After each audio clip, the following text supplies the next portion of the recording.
Hare Krishna, Krishna Krishna, Hare Hare, Hare Rama, Rama Rama, Hare Hare. Hare Krishna, Krishna Krishna, Hare Hare, Hare Rama, Rama Rama, Hare Hare. Hare Krishna,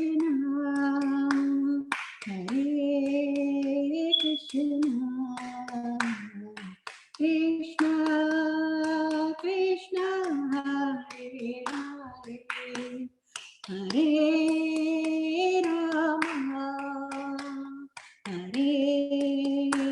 Rama, Rama Rama, Hare Hare. Hare Krishna, Krishna Krishna, Hare Hare, Hare Rama, Rama Rama, Hare Hare. Hare Krishna, Krishna Krishna, Hare Hare, Hare Rama, Rama Rama, Hare Hare. Hare Krishna,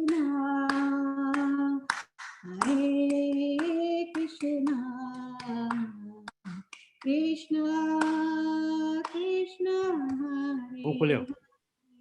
Jai Radha Shama Sundar, Radha Shama Sundar Radhe. Jaya Jagannatha, Jaya Jagannatha, Jaya Baladeva, Jaya Subhadra, Jaya Gauranita, Jaya Gauranita, Jaya Gauranita, Jaya Gauranita. Jaya Jaya Prabhupada, Prabhupada, Jaya Jaya Prabhupada. Haribo. Dharma Hari Ram Sankirtan ki jai. Yeah. Hare Krishna. Thank you very much, Mataji. A nice kirtan. Is always Bhakti Rasamrita Maharaj around?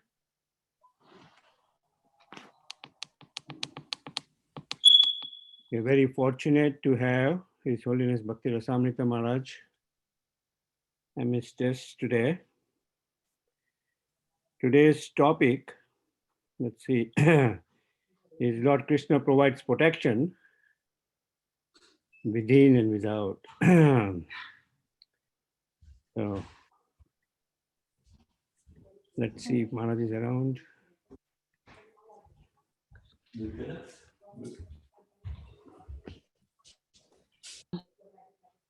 He just joined. Oh, he just joined? Okay, very nice.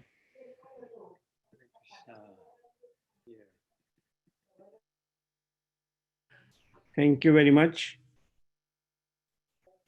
If you can, Hare Krishna Maharaj, please accept our humble obeisances at the lotus feet. All glories to you. We're very fortunate to have you amidst us. We're seeing you after a long time. Yes. So, I'm happy to be with all of you as well. Thank you. So Maharaj, you are live. You can start the discourse. Our moderators will turn everybody on mute except Raj Gopal Prabhu. You can make Maharaj co-host also. And everybody else can be on mute, and during the question answer session at the end, they can ask questions. Okay. Thank you very much, Maharaj.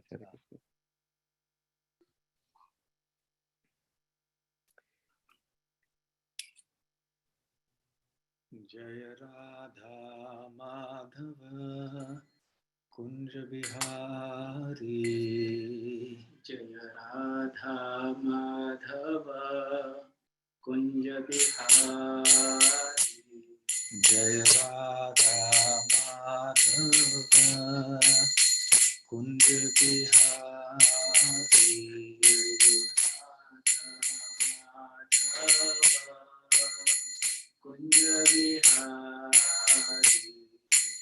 Gopi Jana Vallabha Girivaradhari Gopi Jana Girivaradhari Gopi Jana Vallabha Girivaradhari Gopi Jana Vallabha Girivaradhari Yashodanandana Braja Jana Ranjana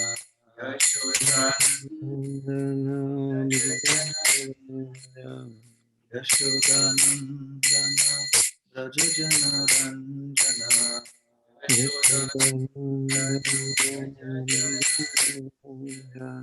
Yamuna Tira Vanachari Vanachari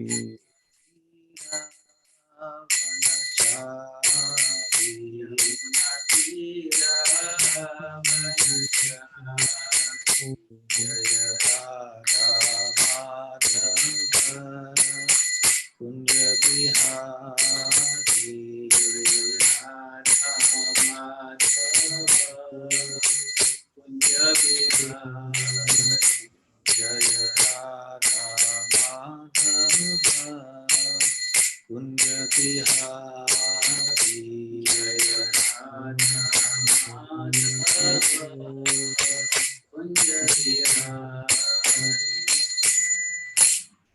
Jayam Vishnupad Paramahansa Parivrajakacharya Ashtotar Sat His Divine Grace Abhay Charana Ravinda Bhakti Vedanta Swami Srila Prabhupada Ki Jai Ananta Koti Vaishnava Vrinda Ki Jai Shri Shri Radha Gokulananda Ki Jai Shri Shri Gaur Nitai Ki Jai Shri Shri Jagannath Baladev Subhadra Mai Ki Jai Nitai Gaur Premanande. All glories to the assembled devotees. All glories to the assembled devotees. All glories to the assembled devotees. All glories, all glories, all glories to Shri Guru and Gauranga. Om Jnanatimirandhasya Jnananjana Shalakaya Chakshurum Militam Yena Tasmai Shri Gurave Namaha Shri Chaitanya Manobhishtam Sthapitam Yena Bhutale Swayam Rupa Kada Mahyam Dadati Swapadantikam Vandeham Shri Guru Shri Yutapadakamalam Shri Gurun Vaishnavanscha Shri Rupam Sagrajatam Sahagana Raghunathan Tam Sajivam Sadvaitam Savadhutam Parijana Sahitam Krishna Chaitanya Devam Shri Radha Krishna Padan Sahagana Lalita Shri Vishakhanvitamscha Namo Om Vishnupadaya Krishna Presthaya Bhutale Srimate Bhakti Vedanta Swami Niti Namine Namaste Saraswate Deve Gauravani Charine Nirvishesha Shunyavadi Paschatya Deshatarine Vancha Kalpatarubhyascha Kripa Sindhubhya Evacha Patitanam Pavanebhyo Vaishnavebhyo Namo Namaha Jai Shri Krishna Chaitanya Prabhu Nityananda Shri Advaita Gadadhar Shivasadi Gaura Bhakta Vrinda Hare Krishna Krishna Krishna Hare Hare Hare Rama Rama Rama Hare Hare Hare Krishna. So a very warm greeting to all the devotees of the Edison, New Jersey Center and to all the other devotees who are on Zoom as well as on Facebook. I remember coming to the new center in Edison, which was an old church, and now it has been transformed into a very nice Krishna conscious temple. So when I came, it was just about acquired, I think, just about acquired. So now I hope and pray that everything will continue to grow and flourish, and the practice and preaching of Krishna consciousness in the Edison and neighboring areas will also grow. Today, the devotees of Edison asked me to speak on the topic, Krishna protects his devotees from within and without. Those of you on the Zoom, can you all hear me? Madhupati Prabhu, I'm audible clearly? Yes, Maharaj. Okay. Of course, this is one of the very important and popular topics in Krishna consciousness because protection is such an important feature of Krishna's, shall we say, nature. It is also such an important concern for everyone in the material world. In the spiritual world, there is no question of protection. Where is the threat? Where is the danger? Where is the problem in the spiritual world that one needs to be protected? In the spiritual world, it's just all love and happiness and transcendental fun. It is in the material world that all the problems arise. And therefore, there is a need for protection. We are all obsessed with protection. And of course, nowadays, it is all the more so in the midst of this coronavirus pandemic. So it is natural because insecurity, fear, danger are the inseparable characteristics of this material world. We all make so many arrangements and endeavors for our protection in so many ways. And plus, others, like the state, also makes arrangement for protection through the army or the police and such things. So protection is something that the world is obsessed with because, after all, it is one of the four activities that all living entities are doing: eating, sleeping, mating, and defending. So, why do we need to defend? Against whom? For what? So, we defend ourselves against other entities of this world, like human beings or animals or even mosquitoes, like we are doing here right now. Also against natural calamities, against so many other issues, against health problems, against financial problems. So all the time we are trying to defend ourselves against all sorts of threats that come to us. And the difference between a devotee and a non-devotee is that a devotee seeks complete shelter of Krishna's lotus feet and therefore feels a sense of fearlessness. Now, there are various categories of people who respond, who can be categorized according to their response to threat. There are those who would just flee. There are those who would take recourse to their own strength, their own means, their own intelligence. Then there are those who would take shelter of demigods or such other powers. Perhaps after their purpose is achieved, they would leave and go. And then there are those who take shelter of the Supreme Lord for protection. But once their purpose is achieved, they leave the Supreme Lord as well. And then there are those who don't leave the Supreme Lord, but who still have a very strong motivation, a selfish motivation. And ultimately, there are those who are not concerned at all for their own protection. In the highest category, we have people, devotees like Prahlad, who was least concerned about his physical safety. Just imagine Prahlad's situation. His father, who was the mightiest person in the whole universe, who was so powerful that merely by the lifting of his eyebrows, the demigods in the heavenly planets used to tremble in fear. Such a mighty person, Hiranyakashipu, could not in the least scare Prahlad, his own tender 5-year-old son. And even though he tried to harm him in so many different ways physically, he could not harm as per the proverbial saying, harm even a hair on his body. And even in the midst of this, even as Prahlad was being placed in the fire or thrown off the cliff or attacked by various types of animals and reptiles and weapons and so on, he was not at all afraid.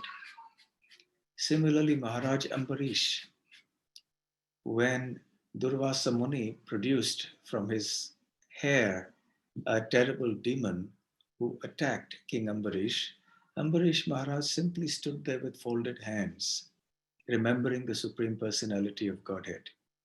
And it became the bounden duty of the Lord to do something about it. So devotees of the caliber of Prahlad and Ambarish are of such a caliber, of such a nature, of such deep surrender that they don't worry at all about their protection. They leave it completely to the Supreme Lord. This is a position of complete, total surrender to the Supreme Lord. Srila Prabhupada in one lecture explains how the devotee who has surrendered to the Lord must have faith that the Lord will protect. And he mentions the 6 symptoms of surrender, and that one of the symptoms is that the devotee has faith that it is only Krishna who can protect and will protect. Rakshishyati iti vishvaso. So this firm conviction that it is only Krishna who can protect me and Krishna indeed will protect me. Now, this faith is a very important element of surrender. It is a very important quality of a devotee. Srila Prabhupada explains in that lecture that this is akin to the faith of a child in its mother or father. And he gave an example from his own life. He said, when I was a young man in the Grihastha ashram, my youngest son, he was only 2 or 3 years old, and I was traveling with him in a tram in Calcutta city. And the conductor came to take the fare for the tram. And as a joke, he told my son, so what, do you have money to pay the fare? So the little boy said, no. So the conductor again jokingly told him, then you have to get off the tram if you don't have money for the fare. And the child replied, no, I'm with my father. You can't get me off the train when I'm with my father. So Srila Prabhupada said that this kind of sublime, innocent, complete faith in the Father is the kind of faith that the topmost devotees have in Krishna and Krishna's protection.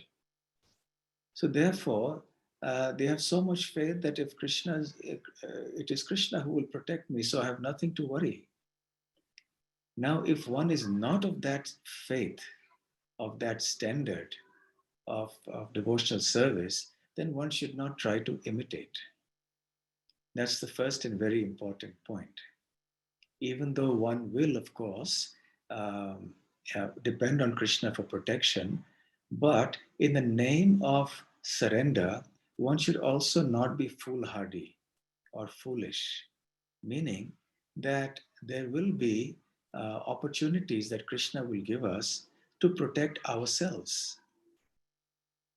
So when we have the capacity to protect ourselves, then we should do the needful in terms of reasonable endeavor.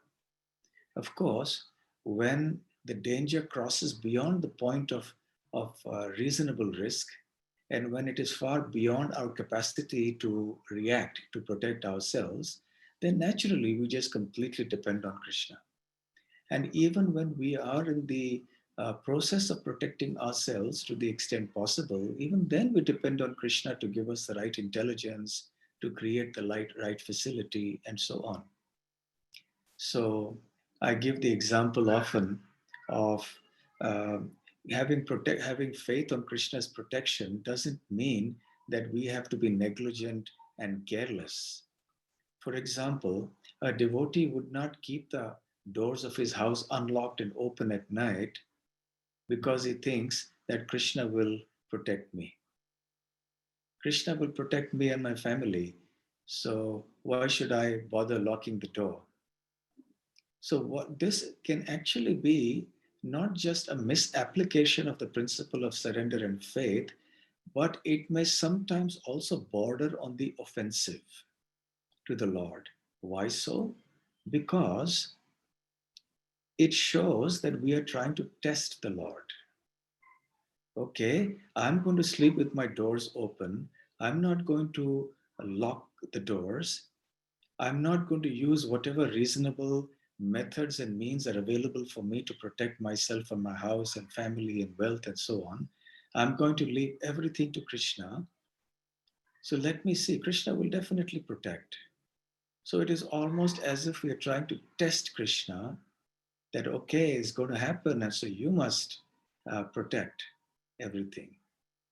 The task of testing is not our prerogative, it is Krishna's prerogative.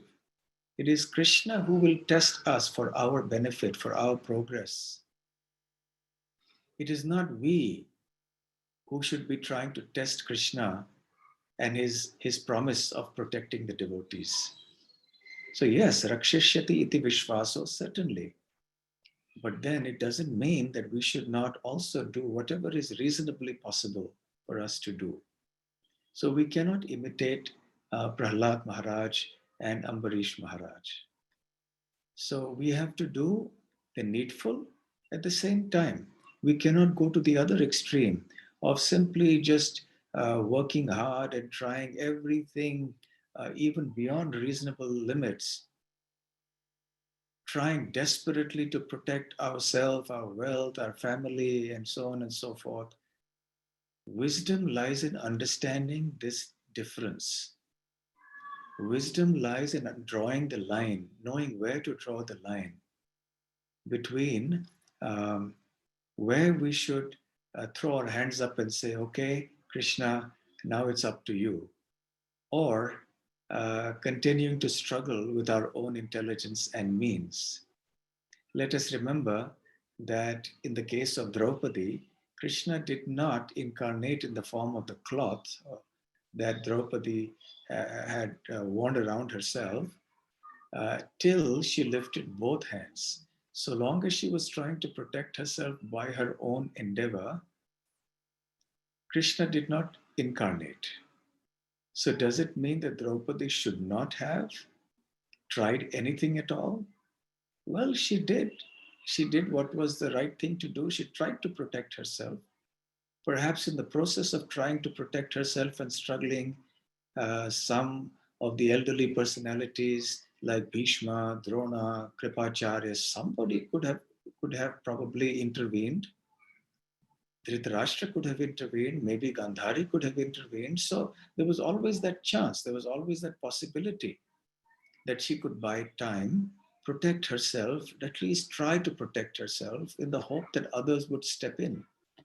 But when she found that all other means of support and shelter were now no longer existing, she realized that the only relief, the only shelter she had was Krishna. So that's when she threw up both hands. So therefore, in this world also, when we seek protection from Krishna, we have to introspect and see how best we can balance these two things, our own efforts for our protection and depending on Krishna for our protection. So the more we surrender, the more we develop faith, the more we become confident in Krishna's protection, and automatically we actually move towards Prahlad Maharaj and Ambarish Maharaj's situation. We also see in the case of the Brajabasis that Krishna did protect them physically from without. So here we saw two examples of Maharaj Ambarish and Prahlad, where Krishna protected the devotees physically. And so he did with all the Brajabasis on numerous occasions. There were every single day demons coming into Vrindavan. Shukadev Goswami in the Srimad Bhagavatam mentions perhaps the most important ones. But actually, as per Vishwanath Chakravarti Thakur, demons used to come almost every single day. So, Krishna protected the Vrajavasis all the time from every single calamity, from every single danger. This morning, I was talking to a group of devotees from Manchester, UK, and I was talking about the Kaliya Daman Leela, the pastime of the subduing of Kaliya by Krishna. So the cowherd boys and some of the cowherd men and the farmers had actually, some of the cows and the cowherd boys had died, and Krishna brought them back to life. And then after Krishna jumped into the water and was held in the coils of Kaliya, then the cowherd boys and some of the gopas and the gopis and the others who were present there, they fell unconscious with grief and in anxiety because they could not tolerate to see Krishna in this precarious position. So Krishna actually protected all of them by subduing Kaliya, and he purified the entire lake. So he purified the Brajabasis, not only brought some of them back to life, but also gave life to those who had almost given up hope, like Mother Yashoda, Nanda Maharaj, and the others. Similarly, at the time of killing of so many demons, he protected the Brajabasis. You know, when Krishna says that he comes here for three purposes, Paritranaya Sadhunam, that is to save the devotees, Vinashaya Cha Dushkritam, that is to destroy the miscreants and establish religion, religious principles of dharma. The most important reason actually is the protection of devotees. Because the destruction of demons can be accomplished by others. Dharma can also be established by others, by the sages and the devotees. Even the protection of the devotees can be accomplished simply when the devotees chant the holy names. But because Krishna is Bhakta Vatsala, he is very affectionate to his devotees, so he personally takes a deep interest in the well-being, the safety, the security, etc. of each and every one of his devotees, especially his pure devotees. So when his pure devotees are in difficulty, he personally goes there. And in this way, for the Brajabasis, who were actually the topmost devotees, Krishna was there by their side all the time. Even when there was forest fires on 2 occasions, he just swallowed the fire. So it is more important for Krishna to protect his devotees than to destroy the demoniac.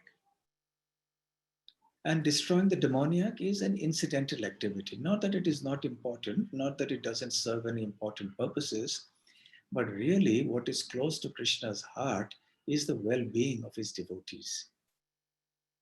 And sometimes Krishna is in a very tricky position, a very awkward position of protecting some devotees from another devotee or some other devotees. This is a very strange kind of situation, but it happens. And it happened in the case of the Govardhan Leela, when Indra attacked the residents of Vrindavan so viciously that it was unimaginable. Even for a demon to attack in this way would have been a little difficult to imagine. But now Indra, the king of the demigods, who is a devotee of the Lord, could attack the Brajabasis, who were such dear devotees of Krishna, in such a way. It was quite inconceivable. And just see the way, the miraculous way, the extraordinary way in which Krishna protected his devotees physically. from without. So not only the gopas and gopis and the cows were protected because they came under the Govardhan, but even the animals like the deer and the birds like the peacock who were on top of Govardhan and who were experiencing great distress because of the thunderstorms and the hailstones and the heavy winds that Indra had unleashed. So when Krishna lifted the Govardhan hill, these animals and birds were on top, and even they felt absolutely no distress. And Govardhan himself also did not feel any distress. In fact, the thunderbolts that struck Govardhan felt like roses and garlands to Govardhan. He did not experience any distress at all, and neither did the animals and birds on Govardhan. So, in this way, here is another example of how Krishna protected his devotees from without. There are innumerable such instances in Srimad Bhagavatam and elsewhere too. Srila Prabhupada, on one occasion, was in a lecture, was emphasizing how a devotee must have faith in the protection of Krishna. And he says, Name bhaktaha pranashyati, my devotee will never perish. So we must have very staunch faith in this, he said. And then he went on to give two examples from his own experience. He said that many years ago, probably in the 1920s or something like that, 1920s, he said there was some, or 30s, there was a big earthquake. And in a certain area, all the houses were completely demolished. They all fell to the ground. So there was this one devotee who was well known to Prabhupada. And this devotee became a little morose. Oh, what's the point in going home now? My home must also have been reduced to rubble by now. I'm sure there's nothing left of my home. So he went back to his locality, the area where he stayed, and lo and behold, what did he find? That his was the only house that had not been destroyed. Every other house had been destroyed. So this Krishna says that, Prabhupada says that Krishna will protect, we must have faith. And another instance he gave was when there was some big famine or some epidemic or something of the sort, and he asked the devotees, in his circle of the disciples of Srila Bhakti Siddhanta Saraswati Thakur, and also in some remote village where the devotees were staying. And he said, there was absolutely no problem. He said, we have no problem at all. Again, Prabhupada said, yes, we must remember, we must have this faith that Krishna protects the devotees, and just see how he does it. He said, you must have the faith that Krishna will protect you. So we see that there are innumerable instances of Krishna protecting the devotees from without. And Srila Prabhupada here also gives us some instances from his experience. So definitely protection of Krishna from without, meaning Krishna's protection for our body, is an essential part of Krishna's protection to his devotees, because he does it very often. Actually, even for us as devotees, I'm sure each of us has had many, many small and big experiences in this regard. Perhaps you've been driving something and you had a very close shave with another car, at a near miss of an accident. So at least I've had such near misses. I'm sure all of you have had some of the other experience of this sort to show that Krishna protects even our physical body. So he may do that even for non-devotees. The difference is that devotees understand, they acknowledge with gratitude Krishna's protection. And this enhances their faith and their love. Whereas non-devotees, they may react differently according to their sukriti. If they have some kind of positive, shall we say, pious credits, what to speak of devotional credits, then they will acknowledge this as being the mercy of God. Whether they have a clear conception of God or not is another matter, but at least they have this piety to thank God that, we were saved from this calamity. We'll see many times people who are not practicing devotees also speaking like this. God saved us. So that's because they have that piety within them to think like that. But there are some people who are not devotees, but who do not at all acknowledge the position or role of God in situations where they have been saved. They may call it chance, they may attribute it to so many other reasons, but not God. But when there is a devotee of the Lord, he or she definitely recognizes and appreciates and becomes very grateful for every small and big act of protection from the Lord. The devotee sees every acts of protection and mercy every day in life. So the protection of the physical body, the protection of the physical realm, so to speak, the external protection is a very important part in Krishna's protection of the devotees. But here is the important thing. It is not the only aspect of Krishna's protection of the devotees. And the reason for that is simple. How long will Krishna keep on protecting the body of the devotee? After all, it is Krishna who has made this material world to be anityam, which means temporary, ashashvatam, the same thing. It is Krishna who has designed the world in such a way that every body, the body of any entity, or even the universe as a whole, the planets and so on, they all are created and destroyed. And as far as the bodies of different entities are concerned, like human beings or birds or animals, etc., all of them will go through a certain phase. They will go through phases of transformation. There is birth, there is growth, there is maturity, production of byproducts, there is decay, and finally there is destruction. So we go through these 6 phases of transformation. It is Krishna who has made these laws.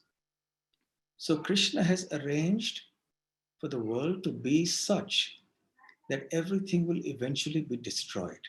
Not just our bodies, not just our homes and everything around us that we hold dear, but the whole planet, the whole universe, the entire material creation will come to an end. So if we consider that Krishna's protection from without is the only way that Krishna will protect the devotees, then that will be a misunderstanding or an oversimplification of Krishna's protection.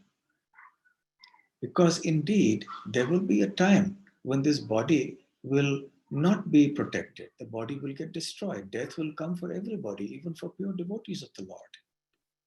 Of course, a pure devotee's death is different from the death of any other person, especially a non-devotee. Because for a pure devotee, death is nothing but the opening of the doorway for that devotee to enter into the kingdom of God, into the spiritual world, to the Vaikuntha planets or the Goloka Vrindavan. Whereas for a non-devotee, death is the ultimate defeat, it is the ultimate humiliation, and it just means that the spirit soul will have to come back to some species of life according to the karma, and the suffering just continues.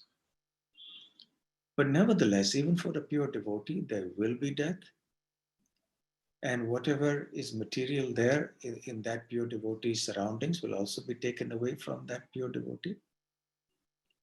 So therefore, protection of the physical body is not the complete understanding of protection offered by Krishna to his devotees. So sometimes Krishna may protect the devotee, but he may take away the wealth.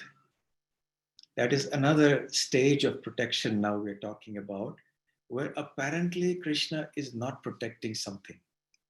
Okay, he protects the body, but now suppose he says, I don't want to protect your wealth. And Srila Prabhupada used to frequently quote this verse that Krishna speaks to Maharaj Yudhishthir in the Srimad Bhagavatam in the 11th canto, where he's actually emphasizing the way in which he gives his mercy to his pure devotees. Yasyaham anugranami harishye tadhanam shanaihi. When I wish to give my anugraha, my mercy to my pure devotees, then I take away whatever he has or she has. And in this way, that person becomes ridiculed by everybody. Sometimes then this person has no shelter left. Sometimes, for example, as in the case of the Avanti Brahmin and several other cases, when those people lost their wealth, then Krishna took away the wealth, of course, but at the same time, his relatives, his family members discarded him because he didn't have money anymore.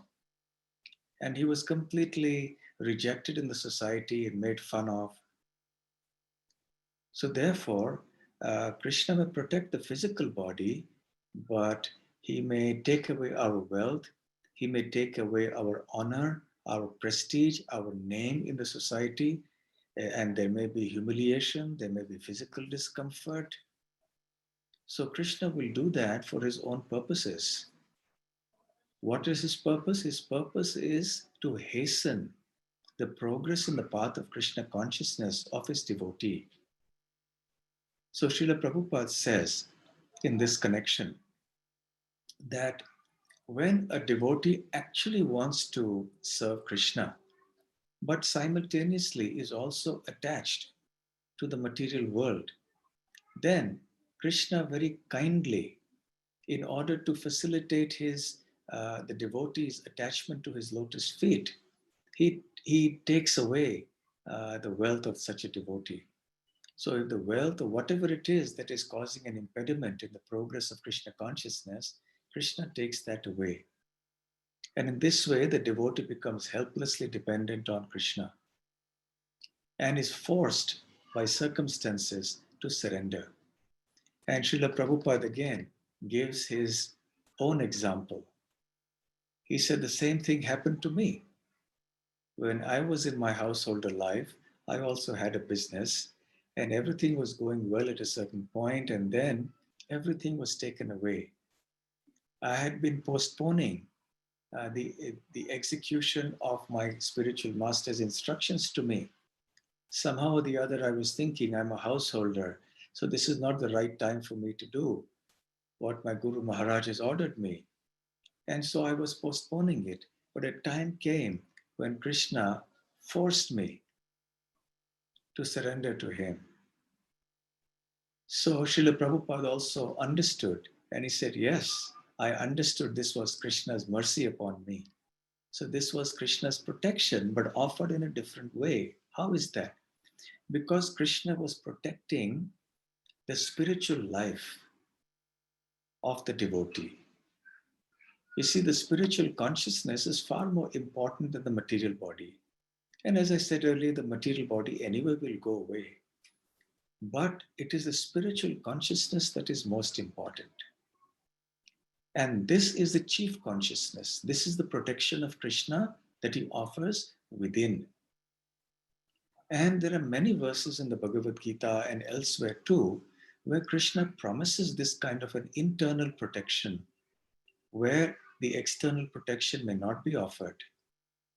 For example, in the Bhagavad Gita, he says, Neha bhikramanashosti pratyavayo na vidyate swalpam apyasya dharmasya trayate mahato bhayat. He says, even a little bit of endeavor on this path of Bhagavad Dharma, on this path of devotional service, will ensure that one is protected from the greatest type of fear. What is that greatest type of fear? Prabhupada explains. It is the fear of losing the human form of life and descending into the lower species where the forgetfulness of the Lord is very deep. So at least in the human form of life, there is some opportunity. One may accidentally stumble upon some temple or some spiritual book or some devotee or something like that. and then one may perhaps take up the process once again. But in an animal species, it is extremely difficult. So therefore, Krishna will protect the consciousness of the devotee. And even if that devotee has somehow or the other not been able to complete Krishna consciousness in this life, then Krishna will give that devotee the opportunity in the next life. So even though the physical body gets destroyed whenever the right time comes in Krishna's estimation, then Krishna will give that devotee a suitable birth in a devotee family in the next life. Athava bahunaitena. So I'm sorry. Athava yoginameva kule bhavati dhimatam. Etadhi durlabatalam lokeya janma idrisham. So Krishna says in the Bhagavad Gita that for those who have been quite advanced in spiritual life, in devotional life, if somehow or the other they are unable to complete their Krishna consciousness, then he gives them birth in a family of those who are very intelligent. Athava yoginameva kule bhavati dhimatam. Kule means the family, bhavati means to take birth. Dhi refers to intelligence. Matam refers to those who are very high intelligence. So therefore, Krishna arranges for that devotee to take birth in the next life in a family of transcendentalists, of devotees, of Vaishnavas.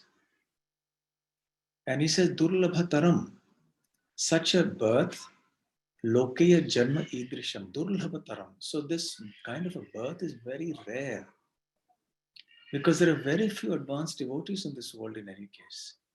Those who have crossed beyond a point will, of course, be taken away by Krishna to the spiritual world. But those who are not will still get the opportunity. So here is how Krishna protects us from within. Because even though from without, he doesn't protect and the body is destroyed, but he ensures that whatever Krishna consciousness the individual has performed in that particular lifetime, whatever is the state of development of that person's bhakti will be protected. That will not be taken away from that devotee, even in the next life. So even death cannot take away this very precious thing, this consciousness of Krishna. Whereas when the physical body is destroyed, then all the material things are destroyed, they're taken away from us. But not so with our consciousness. So Krishna therefore protects the devotee from within by protecting his or her consciousness. And this is what is meant by deliverance, to deliver somebody from the cycle of birth and death. In the 12th chapter of the Bhagavad Gita, Krishna says, Yetu karmani sarvani mayi sanyasya matparaha ananyanaiva yogena mam dhyayanta upasate.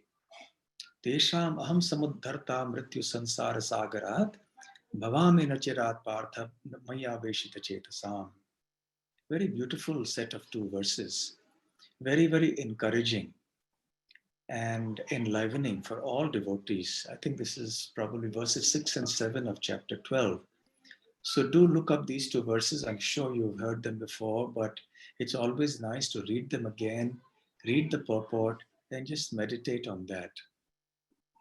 So Krishna says here, Yetu sarvani karmani, those who offer all the actions that do, maya sanyasya matparaha. So those who give up all their actions for me in devotion, and they're my devotees, matparaha, ananyenaiva yogena, with one pointed attention, they focus their mind on me. Mam dhyayanta upasate. They worship me and they fix their mind on me. Tesham, for such devotees, maya veshita chetasam, of those who have a consciousness which is completely absorbed in me. Krishna says, Aham samuddharta. I am the complete deliverer. The word uddhar in Sanskrit means deliverance. Samuddhar refers to complete deliverance. Samuddharta refers to the one who delivers completely. So Krishna says, Tesham aham samuddharta. I become the deliverer, the complete deliverer to the devotee. Mrityu samsara sagarat. From the ocean of material existence, from this ocean of birth and death. Bhavami, I become. So I become that complete deliverer. And how long do I take to become the deliverer? Na chirat partha, not long. Very quickly I come. So in this way, Krishna delivers the devotee from the cycle of birth and death. And in this connection comes the famous promise that is found in the Bhagavad Gita in the 9th chapter in the 31st verse, where Krishna says, Kaunteya pratijanihi name bhaktaha pranashyati. So he says, O Kaunteya, O Arjuna, please boldly declare that it is my promise that my devotee shall never perish. Name bhaktaha pranashyati. My devotee will never be vanquished. So Srila Prabhupada in one lecture explains what the meaning of the word vanquished is in this connection. Because there could be a material understanding of the word vanquished. When two armies fight a war, one could be victorious and the other could be vanquished. So that is, one understanding of the word vanquished. But from the spiritual point of view, Srila Prabhupada said, the word vanquished indicates that even after obtaining a human form of life, one is forced to take birth again in this material world. And one misses this golden opportunity to go back to Godhead. This means that one has become vanquished. So for a devotee, Krishna says he or she will never be vanquished. In other words, the devotee will be delivered. And even in case the devotee has to take birth, as I said earlier, it will be in a situation where there can be complete continuation of the Krishna consciousness and the devotee can attain perfection in that life. Then Prabhupada goes on to say that this material world is an ocean that contains 8.4 million species of life. And for one who's vanquished in this world, he has to take birth in any of these species, either as a plant or an animal, a bird, a germ, a demigod. He doesn't know where he's going to take birth. So what is the value? What is the point? Even if one has been very successful in life, materially speaking, what is the good if one is thrown back again into the whirlpool of birth and death? In another lecture of Srila Prabhupada, I remember hearing where he says that some astrologer in Delhi had predicted some years ago that one very important Indian politician had been reborn as a dog in Sweden. So Prabhupada said, it's not important and it's not possible to ascertain either whether what the astrologer predicted was right or wrong. That's not the important thing. Whether that politician actually was reborn as a dog in Sweden or not, who knows? And we can't say either. But the point is that such things are possible and such things happen. And they happen frequently in most cases, where the people born in human form of life have to take birth again, either in human form or even in the lower species of life. So what good is it to achieve a very high position in the world materially and then have to take birth again in one of the lower species of life? This means that one has been vanquished. But Krishna protects his devotees from being vanquished. So internally and externally, this is Krishna's protection. So externally, he protects them, sometimes the physical body, sometimes he protects them by being, by being at least born in a human form of life or in a devotee family. And definitely from within, he protects them by protecting their consciousness. So this one phrase, Kaunteya pratijani name bhaktah pranashyati. This name bhaktah pranashyati, that my devotee shall never perish or be vanquished, is something that as devotees we should always keep in mind. It will instill faith in us. In fact, Draupadi in the Mahabharata, she makes this very nice statement. She says, Pratigya tava Govinda, name bhaktah pranashyati, iti samsmritya pranan dharayamyaham. She says, my dear Govinda, Pratigya tava. Pratigya means a promise. Tava means yours. So Govinda, it is your promise. What is that promise? Name bhaktah pranashyati. That your devotee will never perish. Iti samsmritya. It is simply by remembering your promise about how you will protect your devotees. And I remember this again and again and again. And that is the only way in which I am able to prevent my life airs from escaping from the body. That is the only way I'm holding on to the life airs within the body. Otherwise, I would have died long ago. Pranan dharayami aham. Prana means the life airs, pranan. So it is onto these life airs, dharayami, I hold them, only because I keep remembering this promise of yours, that your devotee will never perish. Even Indra actually remembers this promise of Krishna. And this appears in the Nectar of Devotion at some point, where after Indra has been humbled by Krishna's lifting of the Govardhan hill, and he comes before Krishna and begs forgiveness. He's very shy to come before Krishna, but eventually he does. And then while begging forgiveness, he also glorifies Krishna for his valor, his qualities, and many other things.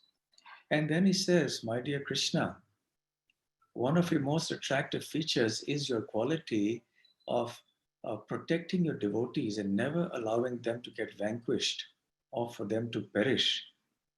And then he cites his own example. I tried my level best to harm the devotee or pure devotees in Braja. But you protected them because it is your promise that your devotees shall never perish. So Indra actually deeply appreciates this principle. So therefore, as devotees, all of us should also try to keep in mind this one principle and have strong faith in it. Then, whether it is within or without, Krishna's protection can be perceived by us in a very tangible way, not just in a theoretical way. Sometimes Krishna's protection and Krishna's mercy may come across in ways that seem a little painful, but nevertheless, if we take it in the right spirit, if we accept it positively, understanding that Krishna is our eternal well-wisher, then our advancement in the path of Krishna consciousness will be rapid and our eventual success is assured. And then, yes, we will go back to the spiritual world at the right time whenever Krishna wants us to be there. Okay, so I think I'll stop here. Is there any questions? Madhupati Prabhu, what do we do about questions? Do you have any? Yeah, there are devotees either raising their hands on Zoom or they're sending a chat message. So there's a question from Galaxy. So they can ask the question.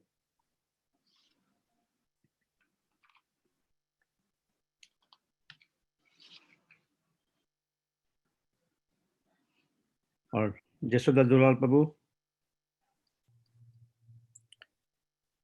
Jasoda Dulal Prabhu, why don't you go ahead and ask question?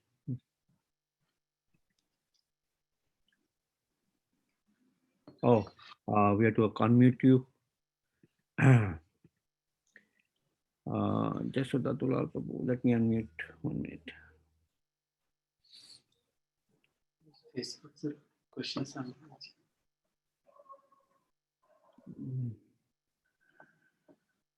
Okay, thank you.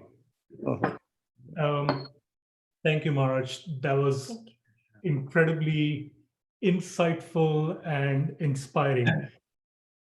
I had a question, I actually wrote it down.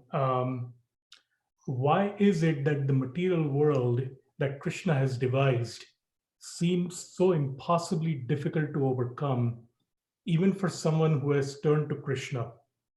We heard the other day in another lecture about this little ant in Dwarka, whom Krishna was smiling at. And he told Rukmini that this ant had been Indra before. In fact, he had been Indra 27 times, and he kept falling to lower species. So I hear that and I wonder what hope is there for struggling wannabe devotees like myself. You know, even some European poet, I forget who it was, he said, hope lies eternal in the human breast. So it is the nature of human beings to hope, of the living entity to hope. But we are not hoping against hope. Our hope is based on a very solid foundation. It is not based on some fanciful flight of imagination that I will one day become an enjoyer in this world. I will one day become the Lord and Master of this world. Now, these are imaginary flights of fancy that will never be fulfilled. So that is hoping against hope. It will never happen. So there's no point having hope in such matters. But when it comes to matters that are in the scripture, that are promises made by the Lord, assurances given by him again and again and again, and innumerable such instances in devotional history, then we know that our hope is not something just fanciful, that this hope rests in the right place. We have placed our faith rightly. So if we just continue with the process faithfully, persevering despite the ups and downs and the challenges, then eventually success will be ours. It is in nature. The world has been designed to be like this, to make it difficult. Because if everything was so easy, it would become cheap. And we wouldn't be sufficiently purified to be eligible to go back to the spiritual world. So going back to the spiritual world means complete purification. You know, just like in a metallurgical furnace, you know, when you have gold or you have iron ore or whatever it is, you have an ore which is a very impure state in which that metal is. And then by subjecting that mineral or that ore to a very high temperature and many other processes of that sort, you're able to separate the pure metal from the rest of the things, the ore and all the other things that have attached themselves to it. So it takes going through fire, the high temperature. You can't attain purity without going through the fire. So similarly for us as well, we are like that metal which has now become an ore. So we have covered ourselves with so many material attachments and so many things over millions and millions of lifetimes. So we have to go through a process of transcendental metallurgy, of going through a transcendental blast furnace. So the material world is a sufficient example of that transcendental. It's a blast furnace for devotees. And so we can see this positively by recognizing that it makes it valuable. If something is very easy, then we also take it cheaply. So Therefore, it is just a question of having faith and persevering. And persevering in the right process, in the right way. Okay? Thank you, Maharaj. Hare Krishna. Maharaj, we have a question from Damodar Vilas Prabhu. Prabhuji, please go ahead and ask. Hare Krishna Maharaj, please accept my humble obeisances. All is Srila Prabhupada. Maharaj, you mentioned in one of your other class that when someone said devotees, families, 7 generations are delivered, right? And you explained very nicely that not necessarily they are delivered, but they are rather given an opportunity to be delivered in next time or whenever they get the next birth or next opportunity. So similarly, when Lord Krishna says in Bhagavad Gita, whoever remembers me at the time of death comes to me. So the question is, if someone who is a non-devotee and he happens to remember Krishna, how do you explain that? How do you interpret that? First of all, it is very, very unlikely that a non-devotee will remember Krishna at death. Practically impossible. Because we will remember at death only that which is very dear to us, the most dear to us. So, if we have lifelong cultivated material attachment and we at the last moment want to just think of Krishna, it's a kind of trickery that we are trying, but it's not possible. So Krishna's Maya energy will divert our mind at the very last moment to something else. So it will not be possible to remember Krishna unless one has rigorously practiced this discipline for as long as possible. So that's the first point. Secondly, even if somebody does so,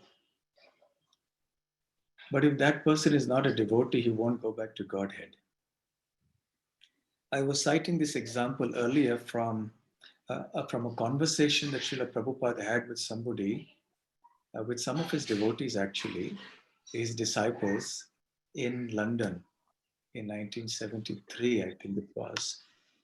I was listening to that conversation in which there is talk of a certain political leader in India many years ago, because in conversations they ask many frank questions, whereas in a formal Bhagavatam class, perhaps that was not possible.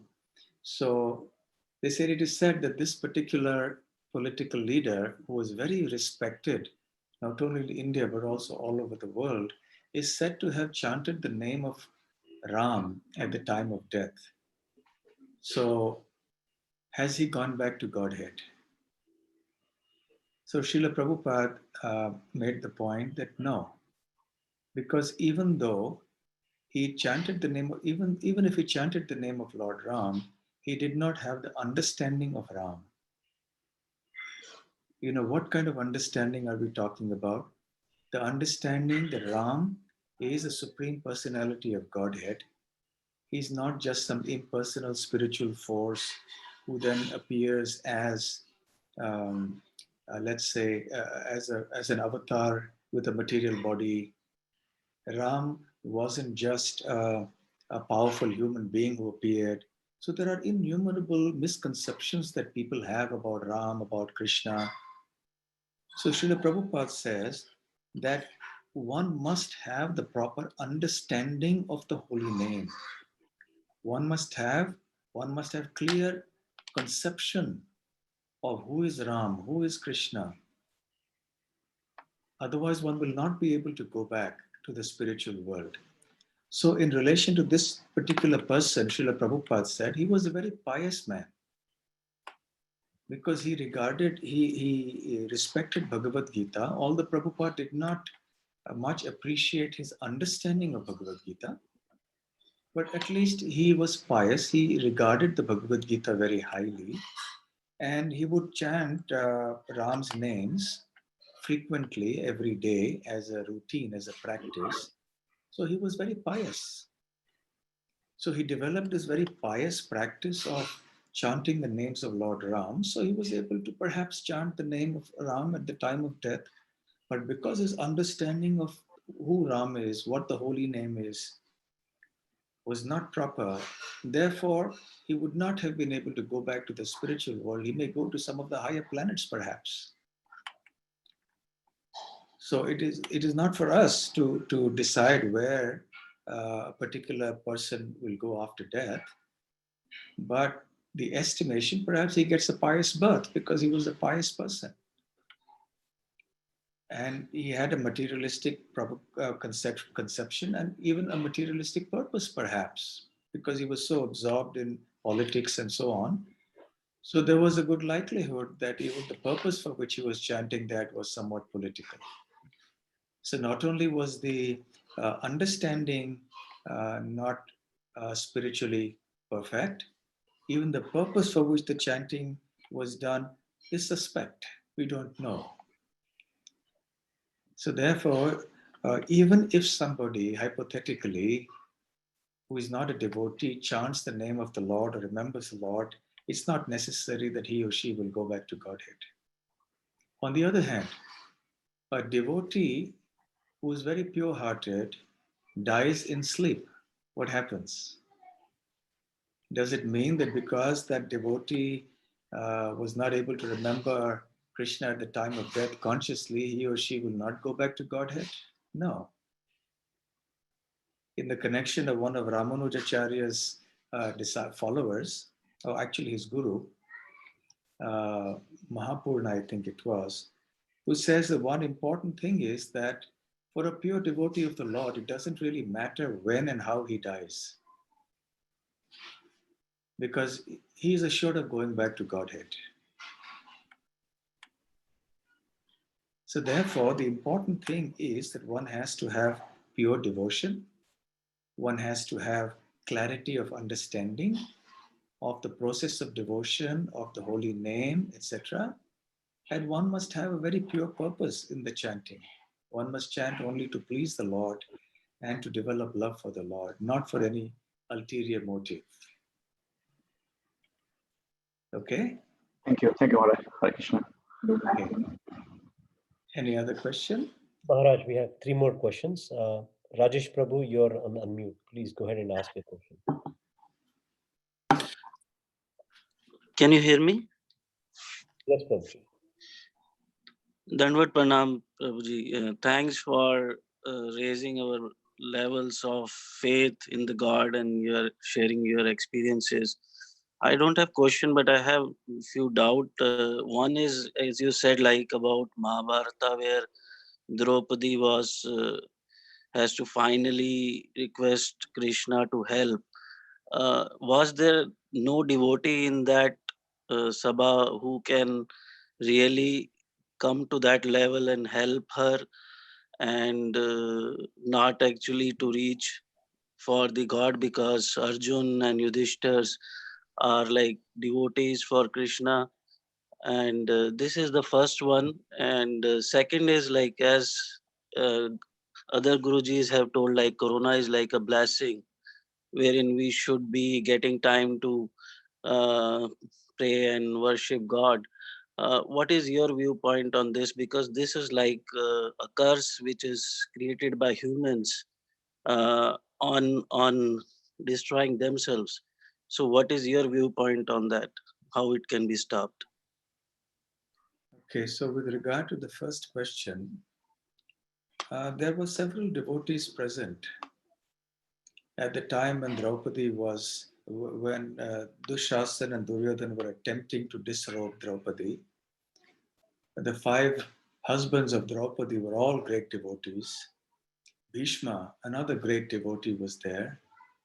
So there were devotees present there, but ultimately, for some or the other reason, they were bound by their own limitations due to the compulsions they were under, either because of the gambling that Yudhishthir Maharaj had indulged in, or because Bhishma had some promise he had made.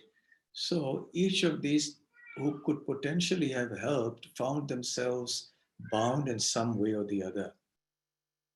Ultimately, of course, we understand that this is Draupadi was made an instrument to teach us, to teach the world about the finer aspects of surrender and devotion.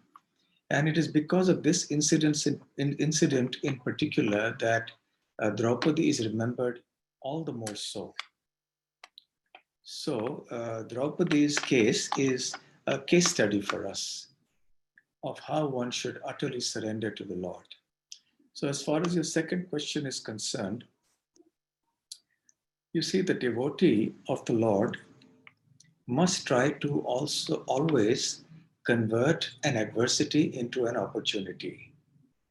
So whenever there is a difficult situation, instead of bemoaning our fate and thinking, just sitting by idly, it is better to take, shall we say, the opportunity to make some spiritual advancement.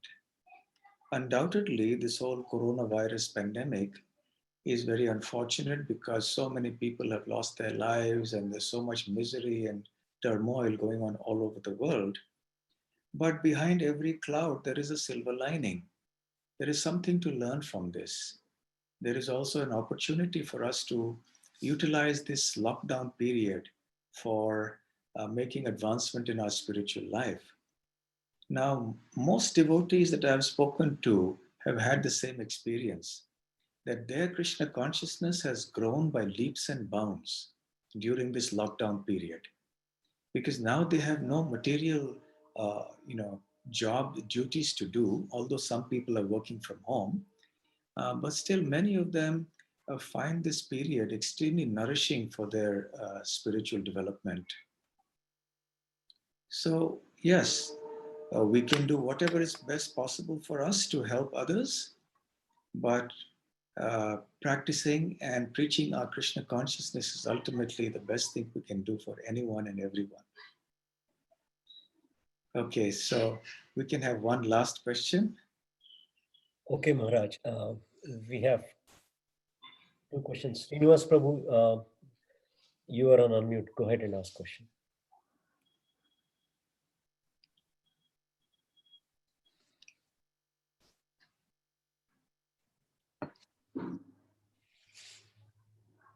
Srinivas Prabhu, you are on unmute.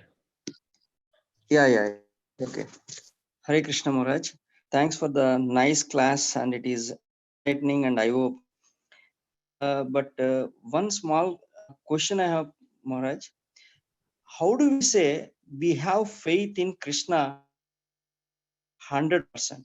How do we introspect ourselves and say, yes, I have the faith in Krishna 100%? And that is the question I have, Maharaj. How do we introspect ourselves? On the spiritual platform, you can never reach a position where you can never where you can't make further advancement. So love is infinite on the spiritual platform. So is faith.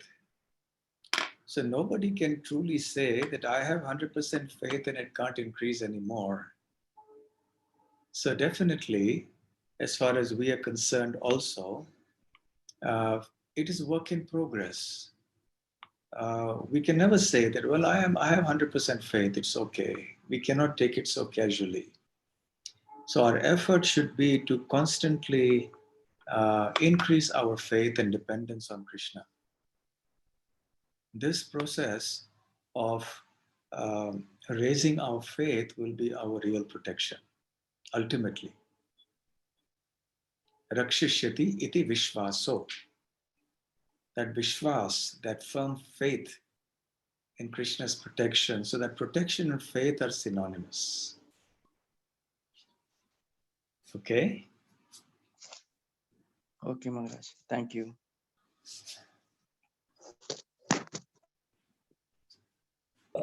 Thank you, Maharaj. Madhupati Prabhu, do you want to speak?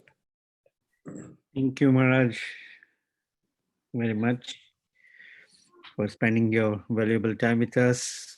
We'd like to invite you again on according to your time availability. from your side for one of our virtual Sangha. We can even do, I remember years back, you did a wonderful seminar on teachings of Lord Kunti, of Queen Kunti, years back in Tobacco. And especially in this time, meditating on that prayers and hearing from you would be wonderful. Thank you. And my best wishes and prayers for the development of the Edison, New Jersey Center and for all the devotees. Okay, my obeisances to all of you. Srila Prabhupada ki jai. Gaur Premanande Hari Bol. Hare Krishna. Hare Krishna. Everybody can unmute themselves or turn the camera on. They can. Hare Rama Hare Rama Hare Hare Krishna Hare Krishna Hare Hare Hare Rama Hare Rama Hare Hare Krishna Maharaj. Hare Krishna Maharaj. Hare Krishna Maharaj. Hare Krishna Maharaj, thank you so much. Maharaj, I am like. Hare Krishna Maharaj. Thank you. Hari Bol. Hare Krishna.